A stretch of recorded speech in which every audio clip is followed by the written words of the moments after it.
우리나라 고사성어에 화만사성이라는 말이 있었어요. 요즘은 참 보기 힘듭니다. 과거에는 집집마다 그 한문으로 수도 뜨고 글씨를 써서 액자에서 노는 집이 상당히 많이 있었어요. 요즘 아파트는 뭐 거의 그런 걸 벽에다가 아예 설치를 안 하니까. 시대가 달라졌지만 이 가화만사성 집가짜입니다. 재배, 가정이 화목하면 모든 일이 잘 된다. 만사가 잘 된다 그 말이에요. 그러니까 참 좋은 말이에요. 우리는 가정의 화목을 별로 중요시 여기지 않으면서 내일은 잘 될 거라 생각하는 사람들이 많습니다. 대단히 잘못된 거죠. 하나님 말씀이 요 가화만사성보다 더 의미가 있다는 걸 말씀드리려고 합니다. 사람이 노력해도 세상에서 힘쓰고 애써도 잘되고 성공해도 모두가 다 행복한 가정을 이루는 것은 아닙니다. 최근 한국의 가정 약 63.5%가 가족관계와 가정생활에 만족하다, 행복하다고 했는데 10명 중에 6명, 그래도 다행이죠? 10명 중에 4명은 행복하지 않다라는 것입니다. 사실 굉장히 많은 사람이 좀 확장하면 거의 반절 정도가 자기 가정에 대해서 행복하지 않다라고 대답을 했답니다. 현대사회에서 가정이라는 공동체가 과거에 비해 그 존엄성, 그 중요성이 크게 퇴색해져 가고 있는 것이죠. 이것은 아무래도 가정의 주체인 부부가 그런 이혼이 과거보다는 쉬워졌기 때문일 것입니다. 공제와 사회적 현상에서 말해주시 그 부부의 그 이혼은 과거보다 너무나 쉬운 선택이 되었죠. 2015년도에 간통죄가 폐지됐습니다. 그런데 문제는 뭐냐면 형사처벌은 사라졌지만 이로 인해서 부부간의 그런 영적 그리고 도덕적 책임감은 더욱 약화되었죠. 그렇죠. 일단은 형사처벌을 안 받으니까 범죄라도 돈이 있거나 재산이 있으면 그걸로 해결하려고 합니다. 따라서 우리가 민사소송을 할 수 있지만 무너진 신뢰 그리고 깨어진 가정 그런 아픔은 완전히 치유되기가 어렵죠. 사실입니다. 자, 그래서 주요 갈등의 이유로는 뭐냐면 성격 차이라네요. 주로 이제 2030 세대가 많이 분다는데 이 성격 차이, 그래서 가치관의 대립과 차이, 말투, 태도, 무시하는 말, 정서적 학대 등 이렇게 또 대화가 안 되는 소통 거부. 다음은 경제적인 문제랍니다. 그것은 생활비를 주지 않고 채무가 있고 주식, 코인 이런 데 빚들로 인해서 갚을 능력이 없는 것이죠. 그래서 과도한 낭비, 미래가 불안정하고 그러니까 경제적인 문제로 헤어지고요. 세 번째는 배우자의 부정행위입니다. 물론 40, 50대, 56대는 부정행위가 가장 많은데요. 이 외도 신뢰적인 관계가 깨지는 거죠. 사실은 사람이 사람끼리 믿음이 깨지면 끝난 겁니다. 부부간에도 친구지간에도 부모 자식간에도 신뢰가 깨지면 다 깨진 겁니다. 다를 것이 없어요. 부부는 신뢰하는 관계예요. 그래서 난 어떤 부부들은 요즘 세태한다는데 아니 전화기도 패턴도 다 다르고 입원도 안 해도 우리는 인기 있는데 똑같아요. 그냥 내가 아내 거 써나 아내 거 내가 써나 오늘 아무 상관이 없어요. 이거죠. 감출 것도 없고 감출 것도 없고 비밀 쓰는 것도 없습니다. 아무거나 써도 우리는 똑같아요. 두 개가. 그냥 하려는데 아이들이 건들면 터치하면 다른 데가 그러니까 아주 쉬운 패턴으로 동일하게 해놨어요. 근데 어떤 분들은 아주 그것 때문에 고소를 하고 그것 때문에 이혼 사유가 온다는 것입니다.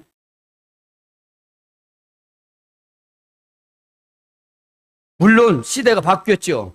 중요한 것은 정서적 의도인데 육체적인 그런 직접적인 증거가 없더라도 다른 여성과 은밀한 대화를 했다든가, 예를 들어서 뭐 사랑해 보고 싶어 자기 이런 말을 주고받았다 카톡으로 뭐 이혼 사유가 된대요. 강화된 건 좋죠. 우리가 기억해야 할 것은 230 세대입니다. 이 세대들은 경제적 갈등이 먼저고 중장년층은 이혼 사유가 바로 외도라는 겁니다. 뉴스 보니까 60, 70대 외도가 굉장히 많이 늘어났대요. 예. 그래서 부정행위, 가족 간의 불화, 뭐 지금도 고부간 여전하죠. 또 장선, 사위, 장인방, 이 서로 처갓집과 친정 사이, 시댁과 친정 사이, 이 사이에서 생기는 갈등으로 또 부부가 헤어진답니다. 그러나 배우자의 외도로 인한 소송은 날마다 더 늘어나고 있다는 것입니다. 왜냐하면 그냥 합의 이혼하니까 모르는 거죠. 이 데이터를 하려면은, 그렇죠? 자, 오늘은 이제 5월의 마지막 주 가정의 달입니다. 그런데 우리 믿는 자들의 가정은 어떤 가정이 되어야 하는가? 먼저 가정이 있는 분들, 그렇죠? 다음은 예비 가정. 앞으로 결혼해서 가정을 이루지 않겠습니까? 그 가정들 위하여 말씀을 전하고자 합니다. 가정은 일반적으로 부모와 부부 자녀 관계입니다. 어떤 식이든, 물론 부부와 자녀가 있지만 그것은 한 번 더 생각해야 돼요. 부부가 된 사람은 부모가 있어요. 그렇죠? 자녀가 된 사람도 부모가 있어요. 그래서 적어도 우리가 3대는 기억해야 돼요. 비록 같이 살지 않는다 할지라도 말입니다. 그래서 부모와 부부와 자녀의 관계를, 가족 관계를 지는 이런 혈육 공동체죠. 피를 나눈 공동체입니다. 따라서 부모와 관계, 그리고 부부와의 관계, 자녀의 관계는 모두 너무나 중요합니다. 그래서 우리가 기억할 먼저 부부보다는 우리 부모 관계를 먼저 기억해야 됩니다. 나와 즉 결혼했다면 시댁과 친정, 그렇죠? 친정과 시댁, 아니면 처갓집, 자기 집, 양가 부모에 대한 생각을 꼭 해야 됩니다. 기억해야 돼요. 지금 나와 부모는 어떤 관계가 있는지, 부모를 진실로 공경하고 순종하고 있는지, 또 부부 관계를 기억해야 합니다. 어떻게 둘이 부부가 되었는가? 지금 관계는 변함이 없는가? 이걸 우리가 기억하면서 점검을 해야 돼요. 결혼 후에 빠른 분들은 3, 4년이면 권태기가 오고 7, 8년이면 권태기가 온다고 하잖아요. 양쪽에서 누가 할지는 모르겠지만. 그렇죠? 왜 그럴까요? 혼자 처음 사랑을 잃어버리는 거죠. 하늘에서 별을 따다 줄 것 같이 얘기하다가도 세월이 지나면 그것이 희미해지죠. 그리고 어떤 부정행위나 잘못된 걸로 신뢰가 하나씩 둘씩 떨어지면 이제 서로 자기 방어만 합니다. 자기 주장만 내세우는 거죠. 그래서 부부관계를 기억해야 되고 자녀관계를 기억해야 됩니다. 어떻게 내 자녀가 생겨야 되었는가? 그렇습니다. 내가 자녀를 잘 양육하고 있는지, 내가 자녀와 어떤 관계인지, 소통이 잘 되는지. 지금 세대는요 10년도 아니랍니다. 5년 주기로 차이가 난대요. 20대 30대가 아니라 20대 25 30 35 과거는 10년 주기였는데 요즘은 10년 주기도 완전히 세대 차이가 난다는 거예요. 세상이 변했죠. 하지만 우리가 기억할 건 바로 나를 통해 부모, 그리고 나를 통해 자녀, 이 삼각관계가 굉장히 중요하다는 것입니다. 따라서 이 결혼제도를 우리가 한번 보면 세상의 모든 가정은 하나님의 주권적인 설계에서 시작됐습니다. 세상 사람들은 우리 엄마 뱃속에 나보다 살다 보니까 좋은 남자, 좋은 여자 만나서 결혼했는데 뭘, 그게 무슨 하나님 뜻이야. 안 믿는 사람도 그렇게 말하죠. 가정은요, 한 남자와 한 여자의 결혼으로 시작됩니다. 그렇습니다. 이 제도는 하나님이 세상을 창조하신 뒤에 아담과 하와를 통해서 제정하신 것입니다. 즉 궁극적으로는 하나님께서 가정이라는 걸 만들어 주신 것이죠. 오늘 창세기 2장 23절 24절도 보면은 둘이 한 몸을 이룬 연합관계를 말합니다. 하나. 따라서 이 결혼제를 통해 새로운 한 몸을 이루는 겁니다. 요즘은 뭐 훈전, 순결 말하면 뭐 완전히 꼰대, 캐캐묵은 뭐 조선조 신석기, 구석기 시대로 간다고 얘기하는데 그만큼 위험이 더 많습니다. 위험이 많은 거예요. 나중에 여러분들이 어른이 더 되고 부모가 되었을 때 알게 돼요. 지금 젊어서는 저도 그렇게 생각했거든요. 근데 점점점 자녀가 자라고 큰 걸 보면 청년이 되고 결혼을 하게 되면 자신 스스로 알게 돼요. 즉 결혼과 출산의 목적은 무엇에 있는가? 경건한 자손을 낳는 것. 말은 기독교적이죠. 그렇습니다. 하나님이 창조하시고 하나님이 가정을 이루게 하셨으니까 바로 그 아이 낳는 아이도 신앙으로 태어나도록 결혼 제도를 만드셨는데 문제는 인간이 타락해서 에덴 동산 쫓겨난 이후에 자기가 맞는 자기 스타일로 살아가게 된 것이죠. 그것이 죄의 결과입니다. 자, 성경적 가정은 뭘까요? 하나님의 형상을 닮아가랍니다. 하나님 보이지 않습니다. 그런데 하나님의 그 선하심, 아름다우심, 그 착하심, 이걸 닮아가는 거죠. 이 땅에서 착하고 신실하게 살아야 할 이유가 그렇습니다. 그런데 가정이 하나님의 형상, 하나님이 원하시는 그 모습으로 변화되어 간다는 것입니다. 하나의 가정이 하나님을 영화롭게 하며 하나님의 나라를 확장하는 것, 즉 이 땅에는 킹덤 오브 가시라겠습니다.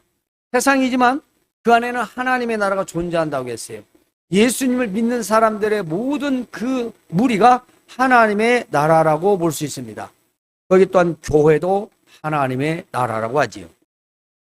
그래서 이 가정의 역할은 영적 양육, 자녀들을 훈련하는 데 중심이 있다는 것입니다. 가정의 역할은 그래서 자녀들을 키우고 교육하고 훈련하고 그래서 하나님 말씀으로 그들 가르치고 제자를 삼고 경건하게 믿음의 자녀로 성장할 수 있는 것이 바로 하나님께 원하시는 가정의 틀이었어요.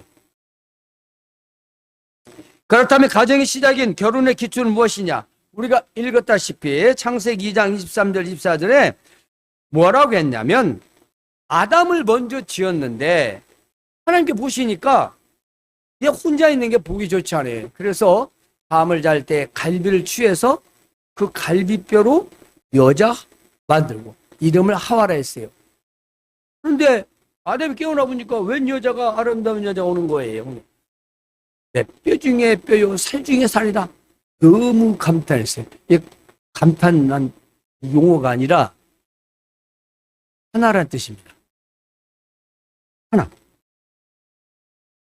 그러므로 남자가 부모를 떠나 그렇습니다. 그의 아내와 합하여 한 몸을 찌라. 새로운 한 몸입니다. 사실 부부는 친밀관계죠. 친밀관계 아닌 부부가 아니에요. 네. 그건 있으나 마나예요. 무늬만 부부인 거예요. 실제 부부는 친밀한 관계예요. 뗄 수 없는 관계예요. 하나입니다. 왜냐하면 남자를 먼저 창조하신 후에 그의 갈비뼈를 취해서 여자 하와를 만들어서 즉 결혼 한 놈을 이루라고 하시고 가정을 이루게 하셨기 때문입니다. 하나의 명령이죠.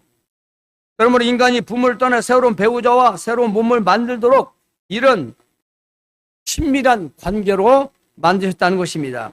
그래서 성경에 보면은 우리가 많이 들었죠. 방금도 들었지만 아담과 하와, 노아와 그의 8명의 가족, 또 아브라함과 사라, 이삭과 리브가 야곱 그의 아내들 모두 다 이 가정들은 하나님을 중심으로 이루어졌습니다. 성경에는 그게 다 기록되어 있어요. 그래서 이제 부부가 이처럼 친밀한 관계를 통해서 하나가 됐다라는 사실. 두 번째는 자녀에 대한 부모 역할인데요. 자, 신명기 6장 1, 2절을 보면은 하나님께서 너희에게 가르치러 명하신 명령과 규례와 법도가 있는데 그게 뭐냐? 바로 모든 규례와 명령, 하나님을 섬기는 것, 하나님을 어떻게 섬기는지 그 규례와 법도, 규칙, 비록 성경에는 십계명이라는 게 있어요. 10가지 계명 아실 거예요. 그 계명을 비롯해서 모든 지금용어로 민법, 형사법이 다 있습니다. 율법이라고 했어요. 그 율법들을 지켜라고 주셨던 것입니다. 그런데 그것을 자녀들에게 가르치라는 것입니다. 바로 백성에게 이 율법을 가정 내에서 자녀와 손자에게 가르치도록 명령한 것이 신명기 말씀인데요. 잠언에서는 이렇게 말씀합니다. 지혜로운 삶에 대한 교훈은 아버지가 아들에게 주는 가족 교육이라고 했어요. 잠언은 그게 많이 나와 있습니다. 아버지의 훈계, 책망, 가르침, 교육. 즉 유대인들은 아버지가 가르치고 훈육하면 엄마는 관리하는 거죠. 가정에서. 율법은 반드시 아버지가 가르치게 되어 있어요. 나머지 생활의 모든 것들은 엄마가 합니다. 그러나 자녀를 차별 없이 동일하게 사랑하고 양육해야 합니다.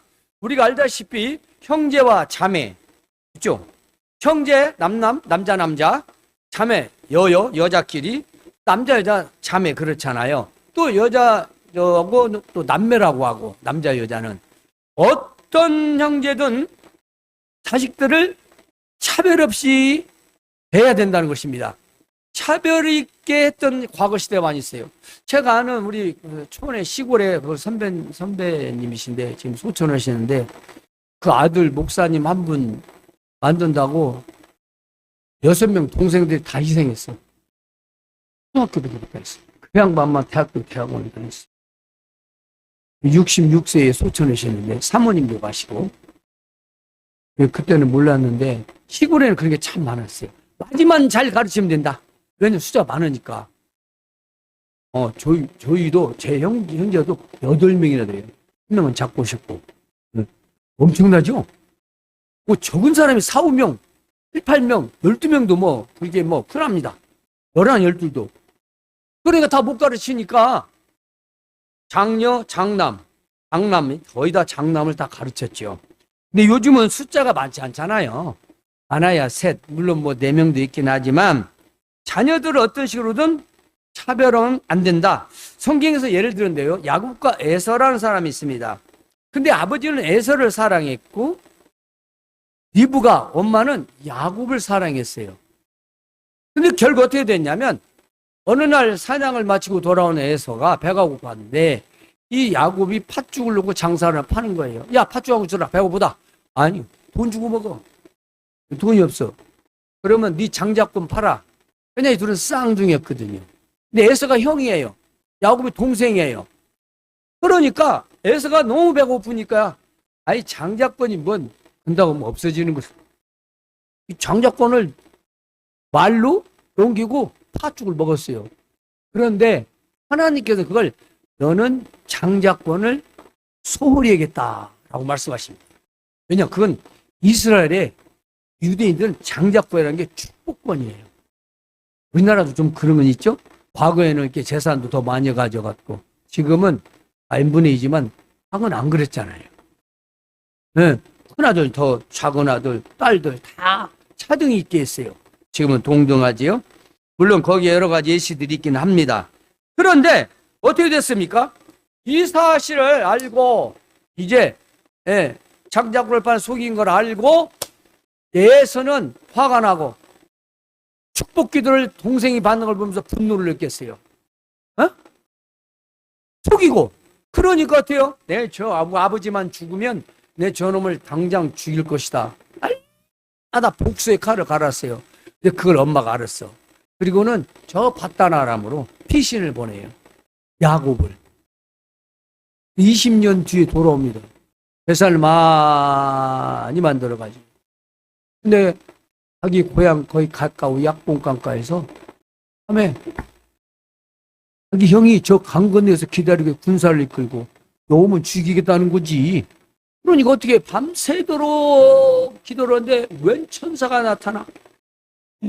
천사를 잡고 씨름을 하는데 도저히 야곱이 놓질 않아요. 그러니까 천사가 야곱의 환도뼈를 부러뜨리니까 그때서야 붙죠. 그러니까 뭐라고냐? 네 이름이 과거는 야곱. 이 말은 히브리어는 속이는 자라는 뜻이에요. 너는 야곱에서 이스라엘이라. 지금 이스라엘. 승리하는 자, 이기는 자다. 너는 하나님과 겨루어 이겼다라는 뜻이에요. 왜냐하면 천사가 하나님을 대신해 왔기 때문에 한 말이죠. 그리고 나서 아침에 일어나서 선물을 보내고 종들을 보내고 그리고 찾아가서 형에게 엎드려서 제가 잘못했다고 용서를 빌고 그리고 화해를 했어요. 그런데 20년 뒤에 와보니 어떻게 돼요? 어머니가 돌아가시고 안 계셔.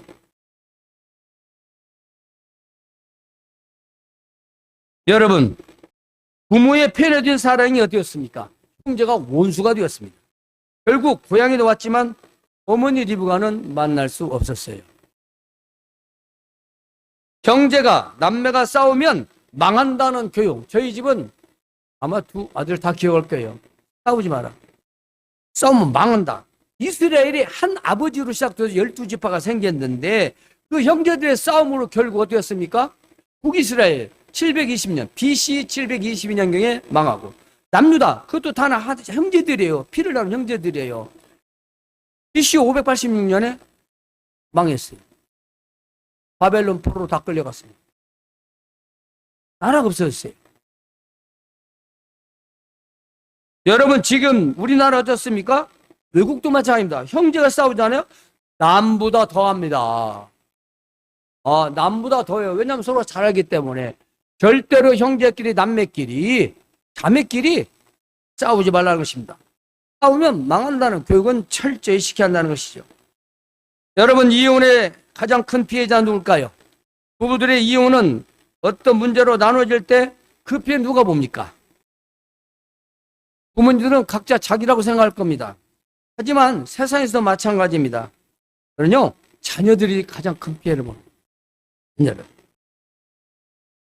그래서 성경은 부부의 관계를 하나님의 뜻에 순종하고 믿음의 가족을 형성하도록 만드셨지요. 또한 불신자 배우자를 만나거나 상황이 된다면 믿는 자의 그 선한 역할로 참고 견디고 기도함으로 그 믿지 않는 영혼을 구원할 수 있도록 하신 것입니다.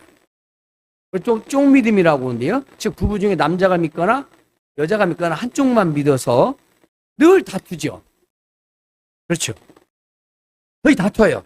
원일이 안 됩니다. 그러므로 이런 우리가 믿지 않는 자와 결혼, 또 믿지 않는 자와 살다가 또 신앙생활 하는 것, 이것은 어떤 세상적인 이유가 아니라 그 먼저 믿은 자를 통해서 믿지 않는 영혼 구원에 초점이 맞춰 있다는 것이죠. 하나님 그걸 원하신다는 거죠. 오늘 안 믿었는데 내가 믿었어. 내가 믿었다는 것은 뭘 말해요? 믿지 않는 상대 배우자나 누구를 그죠? 전도하라는 뜻입니다. 그 영혼을 구원하는 거죠. 인도하라는 겁니다. 그것이 하나님의 원칙이에요. 또 부부 배우자의 이혼은 예수님은 간음 외에는 이혼을 허락하지 않으셨어요. 오직 음행한 경우에만 이혼을 허락하셨습니다.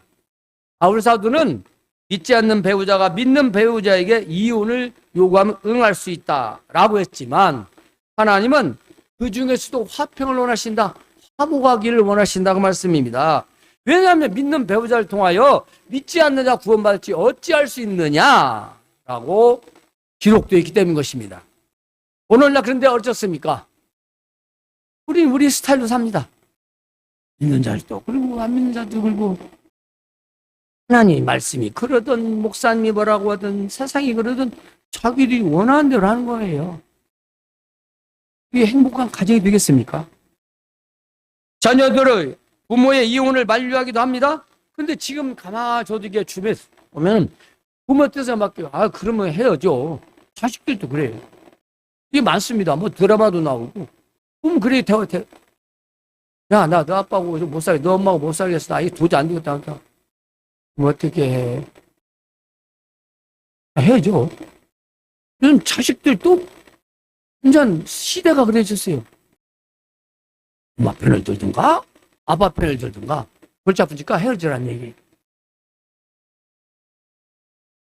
이해가지 않는 건 이혼해도 엄마 아빠가 와서 안 넣는 건 좋은 것 같기도 하고 이상한 것 같기도 해요.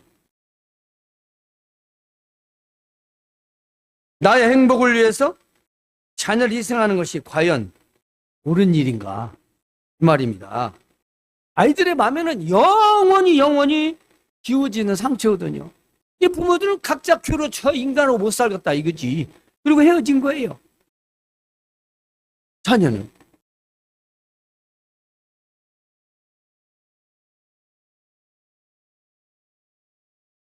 사실 세상적으로나 성경적으로나 자식들이 가장 큰 피해자는 사실입니다.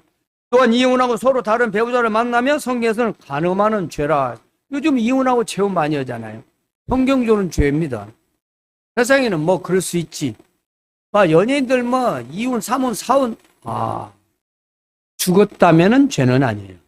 누군가 사별했다라면. 그런데 뭔가 또 하나 있습니다.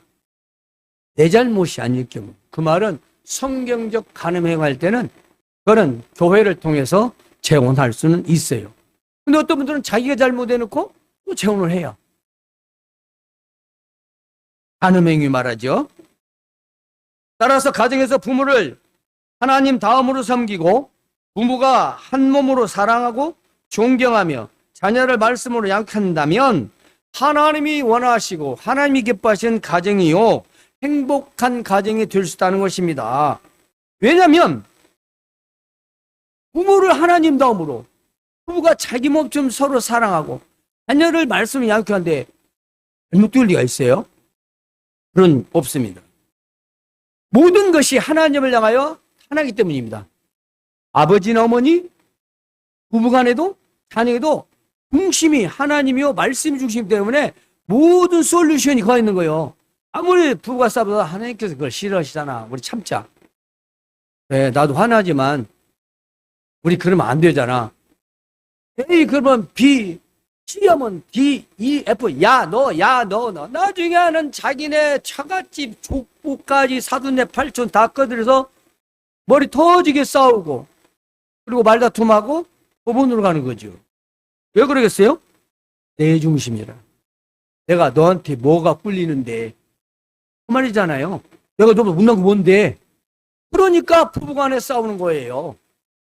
아니, 서로가 하나인데 네가 되고 있어요. 부부는 아무리 잘해도 아무리 잘못해도 50대 50이라는 말이 있습니다. 무슨 말인지 아세요? 서로 간음을 했더라도 50대 50이라는 거예요. 그건 반반에 물론 사회적으로는 100%지만은 부부관계는 우리가 무엇을 하는지 서로가 부부가 신뢰를 가지고 한 몸을 이루하는 것입니다. 그럴 때 가정은 행복을 유지하는 거죠. 그래서 부부관계는 매우 중요하다. 그 친밀한 관계를 유지하는 것은 최고의 중요성입니다.